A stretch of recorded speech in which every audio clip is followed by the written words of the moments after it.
तो नमस्कार, आदाब, सत श्री अकाल दोस्तों। मैं रजनी स्वागत करती हूँ आपका हमारे चैनल राजस्थान ज्ञान में। तो दोस्तों, करंट अफेयर्स जो 6 मंथ के मैंने लाने का वादा किया था, एक वीडियो आ चुका है और मैंने कहा था जैसा कि 2 वीडियो में ये कंप्लीट होगा। तो जून 2020 से लेकर जून 2020 से लेकर जनवरी 2021 तक के राजस्थान के करंट अफेयर्स, सिर्फ राजस्थान के हैं, वो सारे इसमें मिलेंगे आपको। वीडियो देखना ज़रूर, मतलब बिल्कुल भी ना भूले, बिकॉज राजस्थान के करंट अफेयर हम कहीं ना कहीं मिस कर जाते हैं और हमारी आरपीएससी के एग्जामों में ज़्यादातर राजस्थान के ही करंट अफेयर पूछे जाते हैं, तो ये हमारे लिए बहुत इंपॉर्टेंट हो जाते हैं। प्लस इसके साथ एक और कि राजस्थान की जो नई सरकार आई है उसकी जो पिछले 2 साल की जो भी स्कीम्स हैं नई लॉन्च हुई हैं, है ना, वो सारी मैंने इसमें कवर नहीं करी है, वो सारी मैंने छोड़ दी है। 2 साल के स्कीम्स के लिए मैं अलग से एक वीडियो बना रही हूँ। उसमें सिर्फ 2 साल की जो राजस्थान सरकार की स्कीम है वो ही होंगे, और पिछली जो स्कीम है जो पिछले 5 सालों में चली आई है उसमें राजस्थान सरकार ने इन 2 सालों में नई सरकार ने क्या उन्नति की है, तो सारी लगभग स्कीम जो है लेटेस्ट वाले राजस्थान की वो कवर हो जाएंगी। तो ये सिर्फ करंट अफेयर है, इसमें कोई स्कीम मैंने अभी तक नहीं ली है, ये सिर्फ करंट अफेयर है। उनका वीडियो अगले वीक में, मतलब अगले 4-5 दिन में ही आपको मिल जाएगा। तो राजस्थान हमारी इस तरह से पूरी तैयार हो जाएगी, और कोशिश करूँगी कि जनवरी 2021 तक के करंट अफेयर तो हो ही जाएंगे अपने राजस्थान के, और डेली करंट अफेयर्स चल ही रहे हैं। प्लस जैसे कि फरवरी, मार्च, अप्रैल आगे हर एक महीने के करंट अफेयर डेली के तो चलेंगे ही, और राजस्थान का हर एक महीने का करंट अफेयर मैं अलग से आपके सामने लेके आया करूँगी, ताकि राजस्थान कहीं भी मिस ना हो जाए। क्योंकि आने वाली एसआई की एग्ज़ाम के लिए, राजस्थान कॉलेज लेक्चरर की एग्ज़ाम के लिए, और जितनी भी पुलिस की एग्ज़ाम हो रही हैं, first grade, second grade, third grade होने वाली हैं, प्लस आरएएस की जो एग्ज़ाम आने वाली है, इन सभी के लिए राजस्थान का करंट अफेयर हमारे लिए बहुत ज़रूरी हो जाता है। तो उम्मीद है कि आपको पसंद आएंगे। तो बिना देरी किए शुरू करते हैं 6 मंथ के करंट अफेयर। कोरोना काल में राज्य ने राजस्थान महामारी संशोधन एक्ट 2020 को किस एक्ट के स्थान पे पारित किया था? बात यह है कि महामारी के टाइम पर राजस्थान सरकार ने राजस्थान महामारी संशोधन एक्ट 2020 लेकर आई थी। तो ये संशोधन किया था, ये पिछले कौन सा एक्ट था जिसमें सरकार ने 2020 में संशोधन किया है? तो वो पुराने वाला एक्ट हमारे लिए जानना जरूरी है। उसका नाम है राजस्थान संक्रामक रोग अधिनियम 1957। ठीक है, ये नाम है राजस्थान संक्रामक रोग अधिनियम 1957। महामारी से रिलेटेड हमारे पास पहले ये वाला अधिनियम था, इसमें बदलाव करके इस बार ये वाला जो राजस्थान महामारी संशोधन एक्ट 2020 लेके आई है, जिसमें मास्क लगाना अनिवार्य कर दिया था और शादियों में इतने से ज़्यादा लोग आएंगे नहीं, वो सब चीज़ें इसी एक्ट में करी थी। ठीक है, इसी को संशोधन करके करी थी। एक दोस्तों गो ब्लू अभियान आया था, तो क्या था ये गो ब्लू? विश्व बाल दिवस, हमारा बाल दिवस नहीं, राष्ट्रीय बाल दिवस नहीं, जो 14 नवंबर को आता है, विश्व बाल दिवस की बात यहाँ पे हो रही है, जो 20 नवंबर को आता है, को बालकों के अधिकारों के प्रति जागरूकता लाने के लिए गो ब्लू थीम चलाई गई थी। तो दोस्तों, पहली बात तो गो ब्लू आ सकता है, उस टाइम ये बहुत चलन में रहा था, है ना, पूरे विश्व में ये चला था ये अभियान 20 नवंबर को। तो ये हमारे राजस्थान में भी था कि एक मिनट सॉरी, हमारे राजस्थान में प्लस पूरे वर्ल्ड में चला था, तो हमारे राजस्थान में भी इसे अपनाया गया था। जो विश्व बाल दिवस है 20 नवंबर को, उस दिन बालकों के अधिकार के प्रति लोगों में अवेयरनेस लाने के लिए जितनी भी हमारी सरकारी बड़ी बड़ी बिल्डिंग्स हैं उनको ब्लू रंग की लाइट से, रोशनी से सुसज्जित किया गया है। तो हमारी विधानसभा देख सकते हैं आप, हमारी विधानसभा को भी इस तरह से ब्लू रंग से रंग दिया गया था, मतलब इन पे ब्लू लाइट डाली गई थी। पूरे विश्व की बड़ी बड़ी इमारतों को, है ना, ब्लू रंग से रंगा गया था, मतलब लाइट डाली गई थी। इसे गो ब्लू अभियान बोला गया था। स्पिलिया जेब्रा प्रकार की तितली कहाँ मिली है? दोस्तों, ऐसे क्वेश्चन कई बार पूछ ले जाते हैं, ये हमारे क्वेश्चन बनते हैं बायोडाइवर्सिटी से। तो बायोडाइवर्सिटी में दोस्तों अगर हटकर क्वेश्चन पूछना हो तो ऐसे क्वेश्चन पूछ ले जाते हैं। और अगर बात यहाँ पे राजस्थान की आ जाती है, कोई स्पेशल स्पीसीज अगर राजस्थान में मिलती है तो वो हमसे पूछ ही लिए जाते हैं, क्योंकि ये डूंगरपुर के सागवाड़ा कस्बे में तितली की एक नई वैरायटी मिली है जिसका नाम है स्पिलिया जेब्रा। ठीक है, और इसको डूंगरपुर के ही एक सामान्य किसान मुकेश पवार नामक व्यक्ति के द्वारा खोजा गया था, और उसके द्वारा खोज के फोटो इसकी हमारी जो ये वैज्ञानिक वगैरह होते हैं उनको भेजी गई थी 2014 के आसपास, और जिसे अब अप्रूव कर दिया गया है कि हाँ ये तितली की नई एक वैरायटी है। तो आप भी देख सकते हैं, मैंने शायद लगाई भी है, हाँ ये वाली है, देखिए दोस्तों ये वाली वो तितली है स्पिलिया जेब्रा, एक नई किस्म है जो हमारे राजस्थान के डूंगरपुर के सागवाड़ा में मिली है। और तो थोड़ा सा आप याद रख लीजिएगा इसका नाम भी और कहाँ मिली है ये नाम भी, ठीक है। भारी योजना म्हारो अधिकार किससे संबंधित है? तो दोस्तों नाम कई बार ऐसी टैगलाइन दे देते हैं कि ये कौन सी योजना से संबंधित थी या किससे संबंधित थी। राजस्थान राज्य विधिक सेवा प्राधिकरण द्वारा कानूनी सेवा शिविरों का ऑनलाइन प्रारंभ करने से संबंधित है। दोस्तों जो हमारा विधिक सेवा प्राधिकरण है वो कानून ऑनलाइन रूप से कानूनी सेवा शिविर लगा रहा है ना, जिसमें हम कानून से रिलेटेड कोई भी जानकारी हम हासिल कर सकते हैं, तो और अपनी अपनी योजनाओं की डिटेल उसमें जान सकते हैं। तो उसी की टैगलाइन थी भारी योजना म्हारो अधिकार। तो ये आप याद रख लीजिएगा, कई बार छोटी छोटी बातें पूछ ली जाती है। ये पत्रिका गेट है जो आप देख रहे हैं, जयपुर में रहने वालों ने देखा भी होगा, ये पत्रिका गेट है। तो इसके बारे में क्या क्वेश्चन है वो हम देख लेते हैं। पत्रिका गेट ही आ जाए सबसे पहले, तो इसके बारे में सारी जानकारी हम देख लेते हैं। जयपुर में JLN मार्ग जो है उस पे यह बनाया गया है। PM मोदी ने इसका वर्चुअल उद्घाटन किया था। वर्चुअल उद्घाटन मतलब ऑनलाइन उद्घाटन किया था, ठीक है। अब दोस्तों ये गेट क्यों बनाया गया? जैसे तो नाम से आपको पता चल रहा होगा पत्रिका गेट है, तो किसने बनवाया होगा? पत्रिका के जो संपादक है गुलाब कोठारी, उन्होंने बनवाया होगा, ठीक है। ठीक है, अब ये बनवाया क्यों गया? ये अनुपम योजना के तहत बनवाया गया था। तो अनुपम योजना क्या है? अब अनुपम योजना दोस्तों जो जयपुर डेवलपमेंट अथॉरिटी है, JDA है, उसकी एक योजना है अनुपम योजना। इसमें किसी भी एक ग्रुप को किसी विरासत के निर्माण और संरक्षण का उत्तरदायित्व दिया जाता है। जैसे कि हमारी केंद्रीय सरकार और राज्य सरकार स्कीम चलाती है, वैसे ही दोस्तों ये JDA वगैरह जो होते हैं ये भी स्कीम चलाते हैं। कोई महानगर की जैसे डेवलपमेंट अथॉरिटी है, ये भी स्कीम चलाते हैं। तो JDA ने एक स्कीम चला रखी थी जिसका नाम था अनुपम योजना। इसके तहत जैसे कोई भी बड़े फाउंडेशंस हैं, ग्रुप हैं, है ना, अमीर अमीर उद्योगपति है, उनको प्रोत्साहित किया जाता था किसी भी एक विरासत का या तो संरक्षण करने के लिए या फिर निर्माण करने के लिए। तो इसी के तहत पत्रिका के फाउंडर जो है गुलाब कोठारी, या फिर हम कह सकते हैं पत्रिका समूह है, ने एक नया मतलब देश को एक विरासत दी है, उसका नाम है पत्रिका गेट, और एक गेट बनवाया है जो हमारी सांस्कृतिक विरासत को प्रदर्शित करता है। इसी दिन दोस्तों पत्रिका के जो गुलाब कोठारी हैं, तो जब मोदी जी ने इनके इस गेट का वर्चुअल उद्घाटन किया था, तभी उनकी 2 पुस्तकों का भी उद्घाटन किया था। एक का नाम था संवाद उपनिषद, एक का नाम था अक्षर यात्रा। इनकी कई पुस्तकें चर्चा में रहती हैं, तो कई बार मतलब अपने राजस्थान के हैं और मोदी जी द्वारा इनका उद्घाटन किया गया था बुकों का भी। तो हो सकता है पूछ ली जाए। तो संवाद उपनिषद और अक्षर यात्रा ये गुलाब कोठारी की बुक है। तो थोड़ा सा आप याद रख लीजिएगा, बहुत इंपॉर्टेंट तो नहीं है बुक्स, तो पत्रिका गेट जरूर इंपॉर्टेंट है और अनुपम योजना भी इंपॉर्टेंट है, बट कभी हार्ड पेपर पर आने के लिए पूछ ही लिए जाते हैं, ठीक है। अब है राजस्थान की नई पर्यटन नीति 2020 के अनुसार राज्य पर्यटन सलाहकार समिति का अध्यक्ष किसे बनाया गया है? दोस्तों मुख्यमंत्री जी जो हैं वो खुद हमारी राज्य पर्यटन सलाहकार समिति के अब अध्यक्ष होंगे। पर्यटन को सबसे पहले तो हमारे यहाँ पे अब उद्योग का दर्जा दे दिया गया है, ठीक है।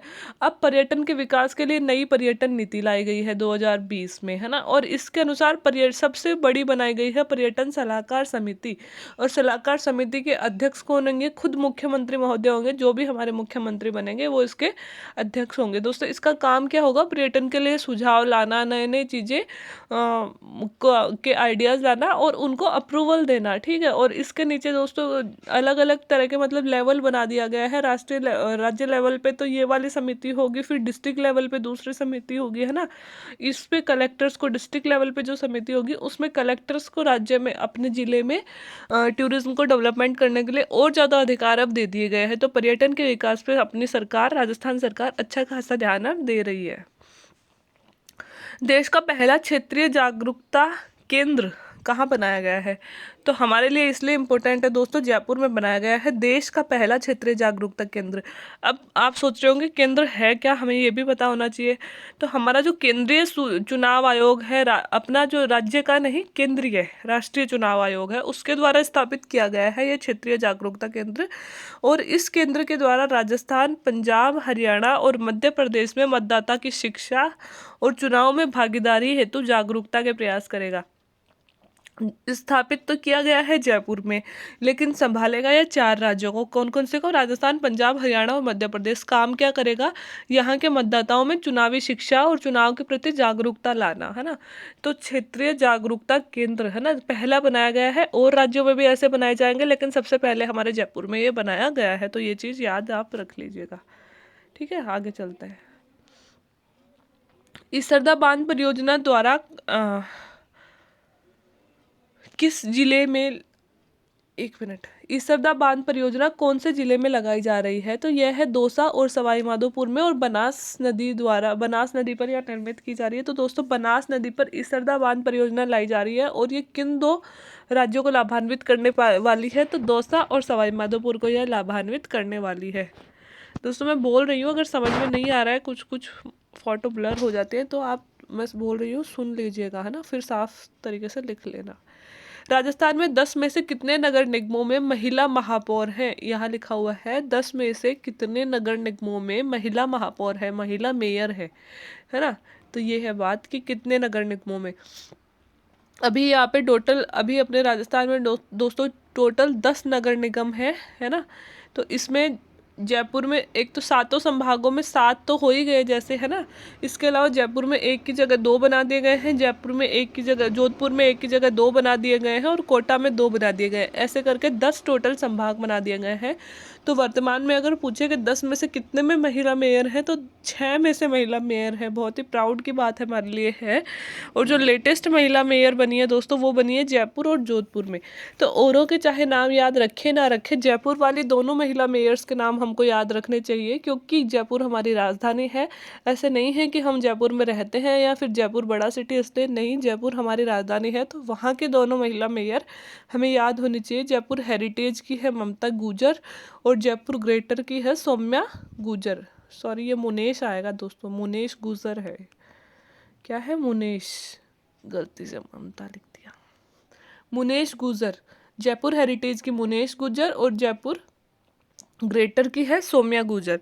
ये 2 आपको नाम याद रखने हैं, बाकी आपको ऐसे याद रखना 6 में है अभी महिला। और अगर जानकारी के लिए पढ़ना चाहो तो बीकानेर में सुशीला राजपुरोहित है, और जोधपुर में कुंती परिहार और वनीता सेठ है, और एक है मंजू मेहरा कोटा में। ठीक है, ऐसे करके अपने टोटल 6 महिला मेयर इस वक्त है।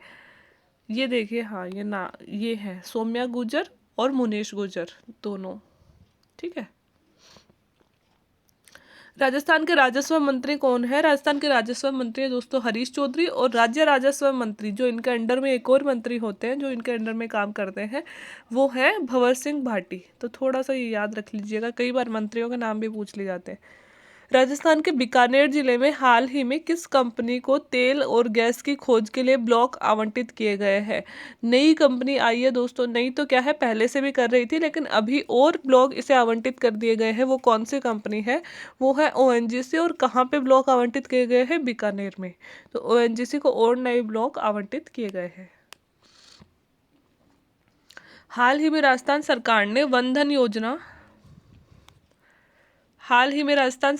वन धन योजना को शहरिया क्षेत्र और जनजातीय उपयोजना क्षेत्र के अलावा कहाँ विस्तृत करने की योजना बनाई है? सबसे पहले तो दोस्तों देखिए, ये इस क्वेश्चन से कितने क्वेश्चन हमारे सामने आ रहे हैं। वन धन योजना अभी कहाँ लागू है? अभी ये लागू है शहरिया क्षेत्र में, है ना, और जनजातीय उपयोजना क्षेत्र में, यहाँ तो लागू है। इसके अलावा अब इसे सरकार और किन क्षेत्रों में बढ़ाने जा रही है? तो 2 क्षेत्र और है दोस्तों, एक तो माडा, 3 क्षेत्र है, माडा क्षेत्र, माडा क्लस्टर क्षेत्र और बिखरे हुए जनजाति क्षेत्र। अभी तक कहाँ थी? जहाँ शहरिया रह रहे थे, शहरियों का बाहुल्य था वहाँ पे, और जनजातीय उपयोजना क्षेत्र में, है ना। अब कहाँ कहाँ होगी? अब होगी माडा क्षेत्र में, माडा क्लस्टर क्षेत्र में, बिखरे हुए जनजाति क्षेत्र में। सबसे पहले तो ये जान लीजिए वन धन योजना है क्या दोस्तों? वनों पर निर्भर रहते हैं ये लोग, जो कि जनजातीय समूह है, इनके पास में और ऑप्शन नहीं होते हैं कमाने के लिए। तो सरकार कुछ ऐसे प्रयास करती है कि इनकी जो हस्तकलाकृतियाँ हैं या फिर इनको अन्य प्रकार के रोजगार उपलब्ध करवाए जाते हैं, ताकि ये वनों को कम काटें, मतलब वनों पर ही डिपेंड नहीं रहे, इनके पास जीविकोपार्जन के लिए और भी साधन हो। तो इससे रिलेटेड है वन धन योजना। ये तो मुख्यतः जनजातीय क्षेत्रों में ही चलाई जाती है। और माडा क्षेत्र, माडा क्लस्टर क्षेत्र और बिखरे हुए जनजातीय क्षेत्र क्या है? तो माडा क्षेत्र का फुल फॉर्म होती है दोस्तों मॉडिफाइड एरिया डेवलपमेंट अप्रोच, है ना।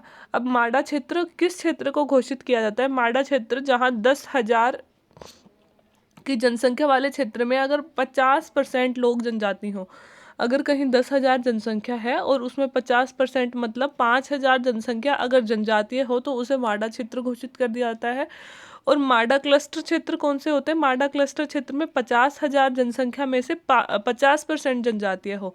अगर कहीं 5,000 में से 50%, अगर कहीं 5,000 ही लोग हैं, उनमें से भी अगर 50% जनजातीय हैं तो उन्हें माडा क्लस्टर घोषित कर दिया जाता है। तो ये है माडा और माडा क्लस्टर। और बिखरे हुए जनजातीय क्षेत्र, नाम से भी पता चल रहा होगा कि कुछ कुछ क्षेत्र जहाँ जनजातियाँ थोड़ी बिखरी बिखरी सी मिलती है, लेकिन जनजातियाँ मिलती हैं, वहाँ भी वन धन योजना अब चालू कर दी जाएगी। ठीक है। आवाज़ अभियान किससे संबंधित है? तो दोस्तों सबसे पहले आवाज़ की हमें फुल फॉर्म ही याद करनी है, फुल फॉर्म से ही आपको समझ में आ जाएगा। फुल फॉर्म है action against woman related crime and awareness for justice. तो ये देखिए आवाज़ ये लिखा हुआ है, action again woman related crime and फिर अवेयरनेस एंड जस्टिस, लास्ट के दो का नाम है अवेयरनेस एंड जस्टिस। एक ही आजकल डिट्टो एकदम मीनिंग टू मीनिंग अर्थ नहीं होता है, इनमें और बहुत सारी चीज़ें जोड़ दी जाती हैं। तो action against women related crime and awareness for justice, हो सकता है पूरी लाइन ऐसे के ऐसे नहीं याद हो, लेकिन लगभग ऐसे दिमाग में ऐसे डाल लोगे कि वुमन से रिलेटेड था तो वहाँ हमारे पास ऑप्शन होंगे तो समझ में आ जाएगा कि हाँ ये वाला ही फुल फॉर्म इसका ठीक है। तो समझ में आ गया आवाज़ अभियान किससे रिलेटेड है, कि वुमन से रिलेटेड अगर क्राइम होते हैं तो उनके प्रति अवेयरनेस लाने के लिए और जस्टिस वुमन को दिलाने के लिए, इससे संबंधित है आवाज़ अभियान। इम्पैक्ट ऐप क्या है? तो दोस्तों राजस्थान के नेशनल इम्पैक्ट सेंटर द्वारा निर्मित है और PCPNDT एक्ट 1994 के प्रभावी क्रियान्वयन हेतु प्रारंभ किया गया है। सबसे पहले इम्पैक्ट की फुल फॉर्म देख लीजिए, integrated system of for monitoring of PCPNDT act. Of और फोर दोनों हैं इसमें, मुझे नहीं पता, लेकिन यही लिखा हुआ था सरकारी कागजों में तो मुझे भी सेम ऐसा ही लिखना पड़ा। Integrated system of for monitoring of PCPNDT act. तो दोस्तों इम्पैक्ट ऐप जो है, PCPNDT एक्ट आया था हमारे 1994 में, उस पर ध्यान रखने के लिए, उस पर निगरानी रखने के लिए बनाई गई है इम्पैक्ट ऐप, है ना। तो आपको इतना सा ध्यान रखना है बस। और फुल फॉर्म भी इसी से रिलेटेड है, integrated system of for monitoring PCPNDT act, है ना। ये सिंपल से फुल फॉर्म है। अब PCPNDT एक्ट क्या है सबको पता ही होगा, लेकिन फिर भी फुल फॉर्म ज़रूर याद रख लेना PCPNDT की, क्योंकि ये तो बहुत ही ज़रूरी है। Pre conceptional and pre Natal diagnostic technical act, है ना। ये है, हिंदी में वैसे बता देती हूँ कि जो भी हम लिंग जांच करवाते हैं बच्चे के जन्म से पहले और उनकी हत्या करवाते हैं, उनको रोकने के लिए जो एक्ट बनाया गया था 1994 में, उसे कहते हैं PCPNDT एक्ट। कि गर्भ जांच ना करवाना और लिंग जांच करवा के जो बच्ची की मृत्यु कर दी जाती है उसे अपराध घोषित किया गया था इस एक्ट के द्वारा। तो इसी पे निगरानी रखने के लिए, इसे और बेहतर तरीके से कार्य करवाने के लिए इम्पैक्ट ऐप अब बनाया गया है। राज्य के किस व्यक्ति को क्लोनिंग के किंग या महारथी कहते थे एक्चुअली इसको? अर्जुन प्रजापति जी हैं। इन्हें क्यों कहते थे क्लोनिंग किंग? क्योंकि ये मिट्टी की मूर्तियां बना लेते थे, मिट्टी की प्रतिकृतियां बना लेते थे। और 2020 में कोरोना से इनका निधन हो गया है। इन्होंने बिल क्लिंटन की मूर्ति भी बनाई थी और मिट्टी मानस करके राजस्थान का पहला मूर्ति संग्रहालय भी इन्होंने बनाया है। तो बहुत ही महान पर्सनैलिटी थे जिनका निधन 2020 में हो गया है। तो इन्हें क्लोनिंग मैन भी कहते हैं और इन्हें क्लोनिंग का महारथी भी कहते हैं। ये फोटो आप देख सकते हो दोस्तों, इस तरह ये मिट्टी की मूर्तियां बनाते थे। देख रहे हो जैसे जान ही फूंक दी है इन्होंने, इतनी सुंदर मिट्टी की मूर्ति रियल एकदम बना देते थे। ठीक है।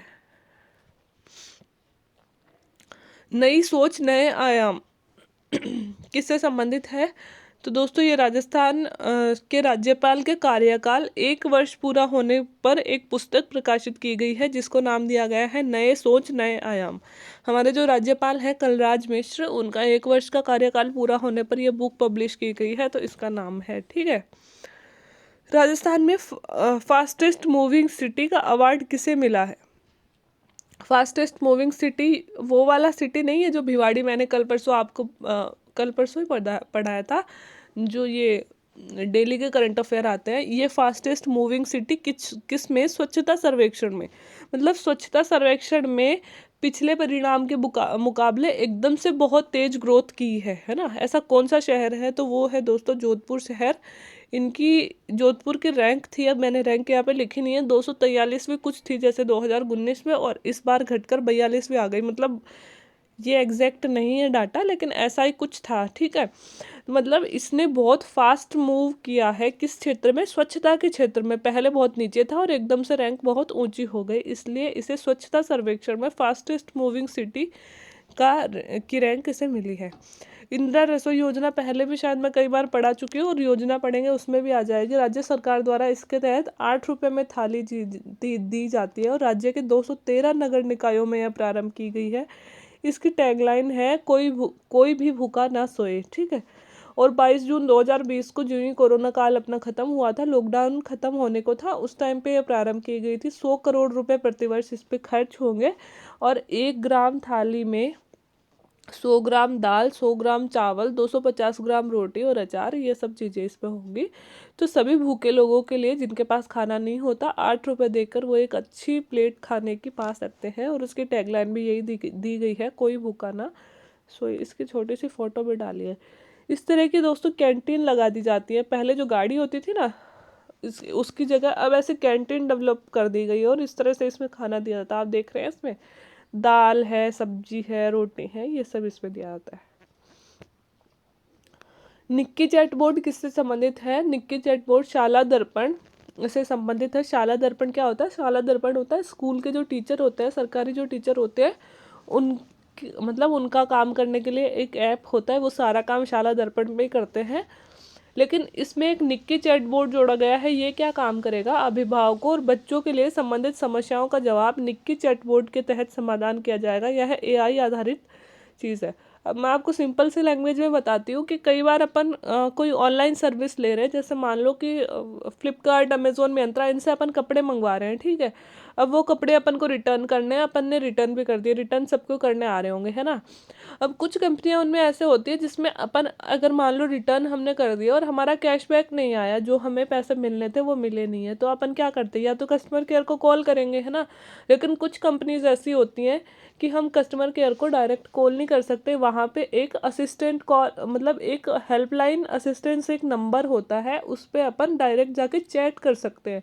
तो उस पर अपन चैट करते हैं, वो मतलब जैसे ही अपन वो उसमें ऑप्शन खोलते हैं, जैसे फ्लिपकार्ट में ये होता है, अपन डायरेक्ट कस्टमर को कॉल, मतलब हेल्पलाइन पे कॉल नहीं कर सकते, पहले चैट करनी होती है। तो चैट करते हैं तो वो अपन से पूछते हैं कि व्हाट इज़ योर प्रॉब्लम, तो अपन बोलते हैं कि जैसे रिफंड रिलेटेड प्रॉब्लम है ना। तो फिर वो जैसे ही अपना लास्ट ऑर्डर होता है जिससे अपनी रिफंड रिलेटेड होती है, उससे दे देते हैं, तो तुरंत मैसेज आ जाता है कि आपकी रिफंड इतने दिन में हो जाएगी, या फिर प्रोसेस में चल रही है, या ये समस्या है ना। और फिर वो पूछते हैं कि आर यू सेटिस्फाइड, तो अगर अपन हाँ बोलते हैं, यस बोलते हैं, तो वो थैंक यू बोलते हैं, और अगर नो बोलते हैं तो फिर वो आगे अपन का ऑप्शन देते हैं कि क्या आप हमारे कस्टमर केयर अधिकारी से बात करना चाहते हैं। तो अपन अगर यस बोलते हैं तो वो कहेंगे कि 10 मिनट, 5 मिनट या 15 मिनट आप समय चूज़ कर लीजिए, उसमें हम आपको कॉल बैक करेंगे, है ना।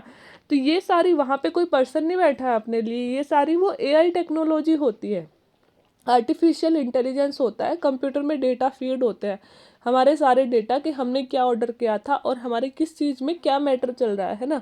तो इतना सब तो हो गया एआई आधारित। अब वो कस्टमर केयर का कॉल आएगा, वो अब करेगा आदमी, है ना। वो एआई नहीं होगी, वो टेक्नोलॉजी नहीं होगी, वो कोई पर्सन करेगा।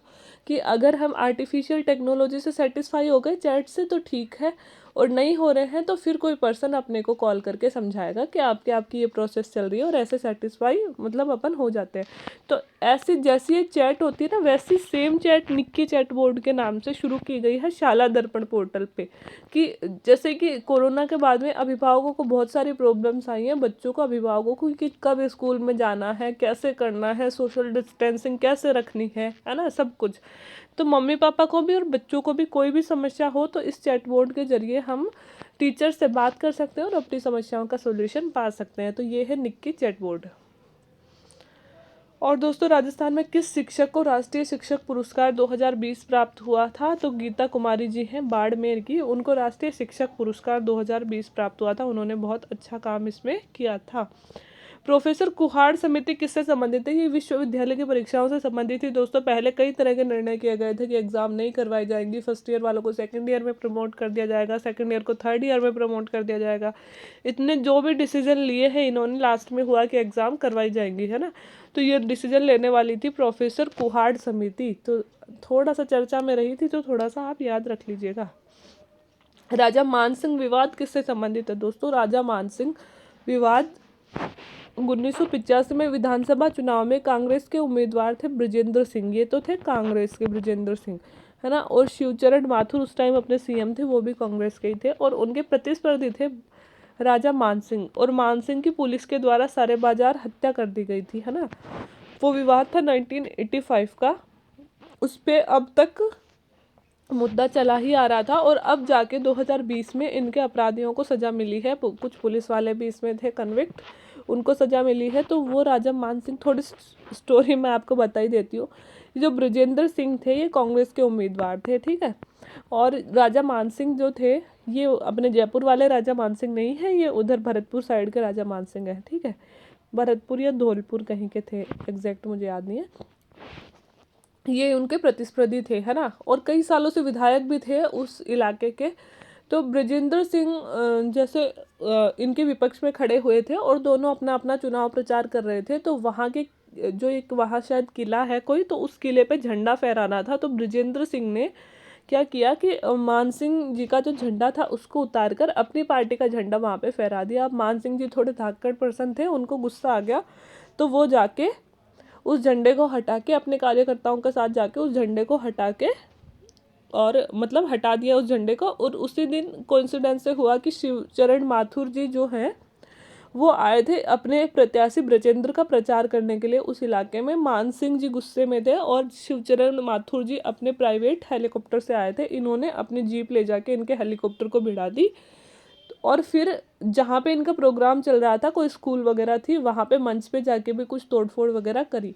तो सीएम के साथ में इतनी बड़ी बदतमीजी करना, या फिर मतलब जो भी इनका पार्टी का मुद्दा चल रहा था, लेकिन ये बहुत बड़ा बवाल हो गया था।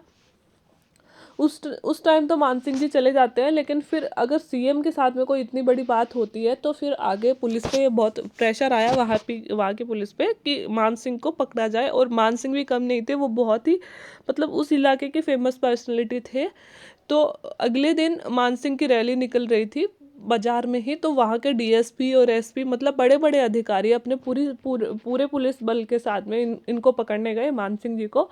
और कहते हैं कि उस रैली में पकड़ने ही गए थे कि अचानक से गोलियां चल गई, और मान सिंह प्लस उनके दो साथी और वो उनके रिश्तेदार ही थे, तीनों की भरे बाजार में हत्या कर दी गई। अब पुलिस वाले, इतने सालों से ये केस चल रहा था, पुलिस वाले कह रहे थे कि हमने गोली नहीं चलाई, और मतलब कुछ लोग कह रहे थे कि पुलिस ने गोली चलाई है, वो भी सबके सामने। तो मुद्दा बहुत गर्माहट में चला था, और उस टाइम शिवचरण माथुर जी को इस्तीफा भी देना पड़ा था इस विवाद की वजह से आगे चलकर, है ना। ये सब घटनाएं हुई थी। तो लास्ट में अब जो भी दोषी थे उनको सजा मिली है 2020 में जाके, है ना। तो ये बड़ा मुद्दा अपने यहाँ पे हुआ है, और अब उनको सजा मिली है, तो थोड़ा सा सुर्खियों में रहा था। तो अगर कहीं किसी भी तरह का कोई क्वेश्चन पूछ लिया जाए तो थोड़ी सी स्टोरी याद रखिएगा। विवाद के इतने सालों बाद में 11 पुलिसकर्मियों को सजा दी गई है, लगभग 35 साल बाद में इसमें, है ना। तो ये उसका विवाद था। ये देख सकते हैं आप, राजा मानसिंह का ये फाइल फोटो है। बस 2-3 पेज और रह गए हैं, चलो कंप्लीट कर ही लेते हैं। एक बुक आई थी दोस्तों, मेरा युद्ध कैंसर के विरुद्ध, ये किसने लिखी थी? ये लिखी थी डॉक्टर जसवंत राठी ने। ये वही डॉक्टर जसवंत राठी है जो अभी आरपीएससी में सदस्य भी है। और इस पुस्तक का विमोचन हमारे जो सीएम साहब है अशोक गहलोत उनके द्वारा किया गया था। तो इम्पोर्टेंट हो जाती है क्योंकि ये आरपीएससी के सदस्य हैं। मेरा युद्ध कैंसर के विरुद्ध। प्रधानमंत्री गरीब कल्याण योजना, तो दोस्तों प्रधानमंत्री गरीब कल्याण योजना ये वो योजना है जो कोरोना के काल में आई थी, है ना। तो इसके बारे में डिटेल से मैं क्यों बता रही हूँ, क्योंकि इसमें राजस्थान के भी कुछ इंपॉर्टेंट चीज़ें आएंगी। बिहार, राजस्थान, झारखंड, उत्तर प्रदेश, मध्य प्रदेश और उड़ीसा में चलाई गई थी। इतने राज्यों में चलाई गई थी। 20 जून को प्रारंभ की गई थी बिहार के खगड़िया जिले से, और उसके भी तिल्हार गाँव से यह प्रारंभ की गई थी। 6 राज्यों के 116 जिलों में प्रारंभ की गई थी और इसमें लक्ष्य क्या था, 50,000 करोड़ के सार्वजनिक कार्य।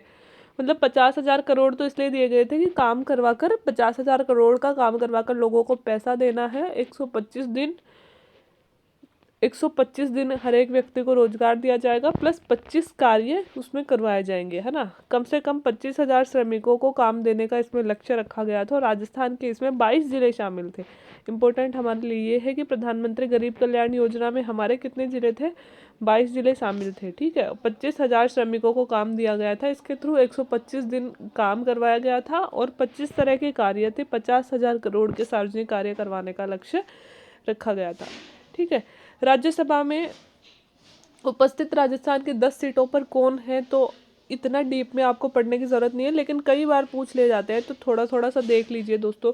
राजेंद्र गहलोत बीजेपी के हैं, सारे बीजेपी के ही हैं, बस 3 ही कांग्रेस के हैं। किरोड़ीलाल मीणा है, भूपेंद्र यादव है, ओम प्रकाश माथुर और राम कुमार वर्मा, हर्षवर्धन सिंह और अल्फांसो कन्नथम, ये सब बीजेपी के हैं। और केसी वेणुगोपाल कांग्रेस के हैं, नीरज डांगी कांग्रेस के, मनमोहन सिंह कांग्रेस के। ये तीनों लेटेस्ट, ये दो जो हैं, देखिए केसी वेणुगोपाल और नीरज डांगी और राजेंद्र गहलोत, ये 3 अभी लेटेस्ट चुने गए थे, तो मैंने सारे ही लिख दिए कि हम एक बार सारे ही रिवीजन कर लेंगे।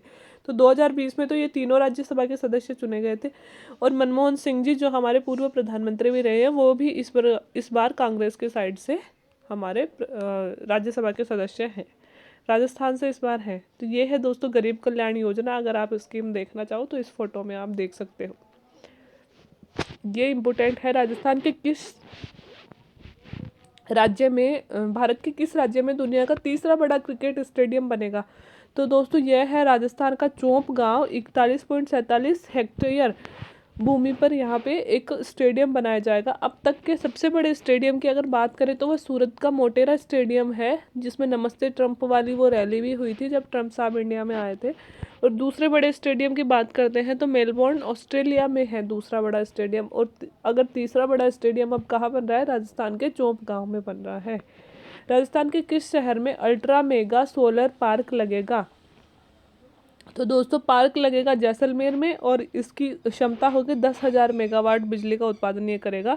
राजस्थान सरकार प्लस एनटीपीसी प्लस एसईसीआई द्वारा मिलकर 2025 तक ये बना लिया जाएगा। और अब तक का सबसे बड़ा सोलर पार्क की अगर अपन बात करते हैं तो जो अपना बड़ला है जोधपुर में, वो अब तक का सबसे बड़ा सोलर पार्क है। और आने वाले समय में कौन बन जाएगा, आने वाले समय में बन जाएगा जैसलमेर, ठीक है। राजस्थान सरकार ने अपना पहला कोचिंग हब कहाँ बनाएगी। तो दोस्तों ये है प्रतापनगर जयपुर में, 60,000 मील में यह फैला हुआ होगा, जहाँ पे सारी कोचिंग्स होंगी, प्लस उनके पार्किंग की व्यवस्था होगी, कैंटीन होगा, पुस्तकों के लिए भी दुकानें होंगी। ये सारी चीज़ें हमारे प्रतापनगर जयपुर में ये सब बनाई जाएंगी। ऐसा है दोस्तों सोलर पार्क जो हमारा बड़ला वाला है, इतना बड़ा है और इसमें ऐसे सोलर लाइट्स लगी हुई है जिसका उत्पादन यहाँ पे होता है। और इस तरह से इनके सफाई वगैरह और चार्जिंग वगैरह जो भी होता है ये होता है। तो ये थे दोस्तों आज के करंट अफेयर 6 मंथ के, तो कंप्लीट हो चुके हैं। तो उम्मीद है आपको अच्छे लगे होंगे। और भी कुछ इंपॉर्टेंट बातें होंगी वो हमारे करंट अफेयर डेली के जो आते हैं उनमें चलती रहेगी, प्लस राजस्थान की योजनाओं के करंट अफेयर मैं आपके लिए अलग से लेके आऊँगी। तो वीडियो देखने के लिए थैंक यू वेरी मच। जिन भी दोस्तों को इनकी ज़रूरत है वहाँ तक इसे पहुँचाते रहिए, और अच्छा लगा हो तो लाइक कर ले, चैनल को सब्सक्राइब कर ले, ठीक है। Thank you.